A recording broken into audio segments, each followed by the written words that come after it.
ભાવનગરના રાજવી જયવીરરાજસિંહ ગોહિલની ચેતવણીનો મુદ્દો મહારાજા વિજયરાજસિંહ ગોહિલે સંમેલન મુદ્દે કરી મોટી સ્પષ્ટતા। અમારી સંસ્થા કે અમારો કાર્યક્રમ રાજકીય નથી તેવું કહ્યું। સમસ્ત રાજપૂત સમાજને એકત્રિત કરવાનો અમારો પ્રયાસ છે।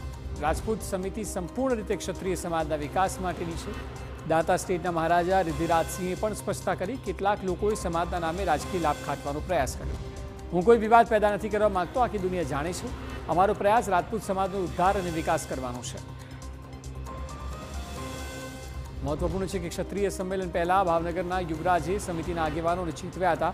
યુવરાજે સોશિયલ મીડિયા પર પોસ્ટ દ્વારા કહ્યું કે રાજકીય લાભ માટે મારા વડીલનો ઉપયોગ કે દુરુપયોગ ન કરતા। સાથે જ તેઓએ રાજકીય એકતા અનિવાર્ય હોવાની વાત કરીને તુચ્છ રાજનીતિથી દૂર રહેવાની અપીલ કરી હતી। એક મારે ચોખવટ કરવી છે કે આ જે સંસ્થા છે એ કોઈ જાતની પોલિટિકલ સંસ્થા નથી। આમાં ભાજપના મેમ્બર હોય કે કોંગ્રેસના હોય કે અન્ય કોઈ બી પાર્ટીના હોય, આ છે રાજપૂત સમાજને એકત્રિત કરવા માટે। એટલે બધા રાજપૂતો આમાં વેલકમ છે કે આ કોઈ જાતનું પોલિટિકલ ફંક્શન કે કોઈ પોલિટિકલ પાર્ટી કે કોઈ પોલિટિકલ ઇન્ટરેસ્ટ આમાં નથી। અને આ સંપૂર્ણ ક્ષત્રિય સમાજ માટે છે।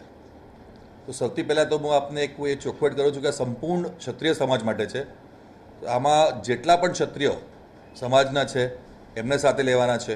અને જે પોલિટિકલ લાભ વચ્ચે થયું જ છે એ આપને બધાને ખબર છે। એક્ઝેક્ટ નામ લેવાથી, કોટેશન કરવાથી, નામ લેવાથી કોન્ટ્રોવર્સી ઊભી થાય, એ કોન્ટ્રોવર્સી અમને ઊભી નથી કરવી। આ સમજ સમાજ માટે છે, સમજ ક્ષત્રિય સમાજ માટે છે।